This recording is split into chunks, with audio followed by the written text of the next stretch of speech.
Sadar nggak sih, sering banget kita kalau memulai proyek data itu mulainya dari ujung yang salah. Kita dapat data, terus langsung pakai tools andalan kita. Hasilnya? Ya gitu-gitu aja. Pertanyaannya jadi sempit, dan wawasannya dangkal. Hari ini kita bakal bongkar pendekatan yang kayak gitu. Berdasarkan buku Thinking with Data dari Max Schron, kita akan jelajahi cara yang jauh lebih baik. Sebuah cara yang mulainya bukan dari data, tapi dari sebuah pertanyaan yang paling mendasar. Oke, kutipan dari Hilary Mason ini benar-benar langsung ke intinya kan? Inilah pertanyaan yang seharusnya jadi titik awal setiap proyek data. Tapi ya ampun sering banget kita keburu-buru pengen masuk ke gimana caranya, toolsnya, modelnya, kodenya, sampai kita lupa total sama kenapanya.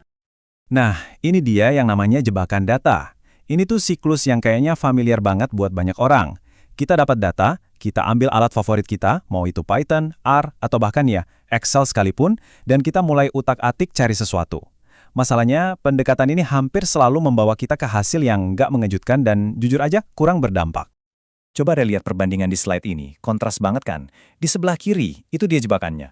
Mulai dari data, fokus ke alat, dan ujung-ujungnya ya hasilnya gitu-gitu aja bisa ditebak. Nah sekarang lihat yang kanan, ini pergeseran total. Kita mulainya dari masalah. Kita definisikan dulu apa yang benar-benar dibutuhin. Ini yang bikin kita bisa nanya pertanyaan yang jauh lebih cerdas, yang akhirnya menciptakan pengetahuan nyata, bukan cuma observasi acak-acakan. Jadi, inti dari semua ini sebetulnya adalah pergeseran pola pikir yang fundamental banget. Dari gimana caranya, ke kenapa. Sebelum kita pusing sama detail teknis kayak model atau visualisasi, kita harus paham betul tujuan dibaliknya apa. Tanpa kenapa yang jelas, semua analisis data kita ya cuma jadi angka-angka tanpa makna. Dan jangan salah sangka ya, punya struktur itu bukan berarti kita jadi kaku atau nggak kreatif. Justru sebaliknya, struktur seperti kerangka kerja yang akan kita bahas nanti, itu ngasih kita kebebasan mental. Kita jadi nggak perlu nebak-nebak lagi, jadi kita bisa fokus mecahin masalah yang beneran penting, bukan cuma masalah yang paling gampang. Oke, terus gimana cara nerapin ini secara praktis? Nah, ini dia alat pertama kita, kerangka kerja Convo. Anggap aja ini GPS buat proyek data kalian.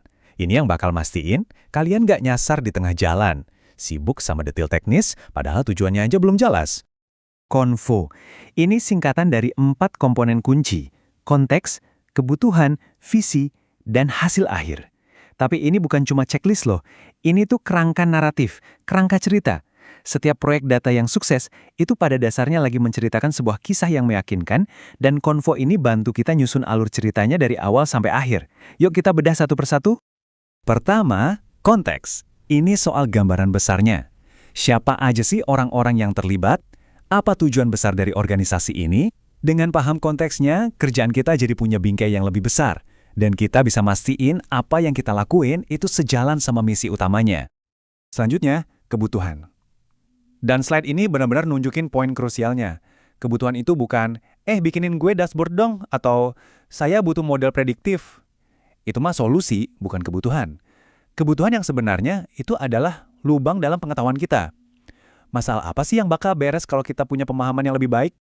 Sekarang kita masuk ke visi. Di sini nih, kita mulai ngelukis gambaran akhirnya. Sebelum nulis satu baris kode pun, kita harus tahu dulu sukses itu bentuknya kayak apa. Dan cara terbaik buat ngelakuin ini, yang sering banget dilewatin, adalah dengan bikin maket.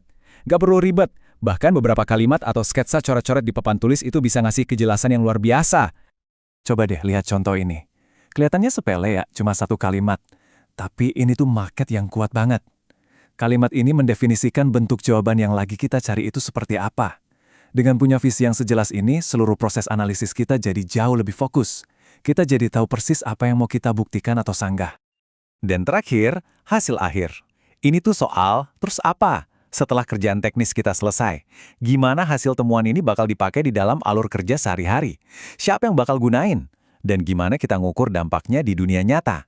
Mikirin ini dari awal itu mencegah kita bikin sesuatu yang ujung-ujungnya cuma jadi pajangan digital.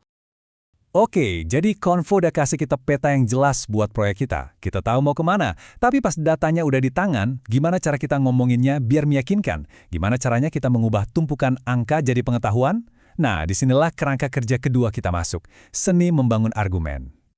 Jadi poin pentingnya tuh ini, kita nggak cuma nyajiin data, kita itu membangun sebuah argumen. Argumen inilah yang jadi jembatan yang nyambungin titik-titik antara observasi mentah, angka-angka di spreadsheet, sama wawasan yang sebenarnya, pemahaman tentang cara kerja dunia.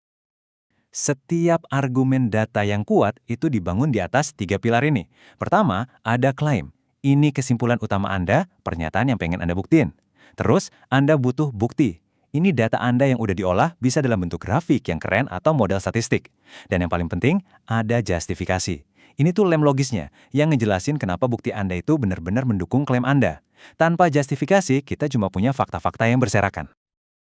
Pertanyaan, tapi gimana kalau? Pasti ada aja kan yang nanya gini di setiap audiens yang skeptis. Nah, disinilah konsep sanggahan masuk. Sanggahan itu artinya kita mengakui kalau mungkin ada kelemahan atau interpretasi lain. Dengan kita bahas ini secara langsung, argumen kita justru jadi makin kuat bukan makin lemah.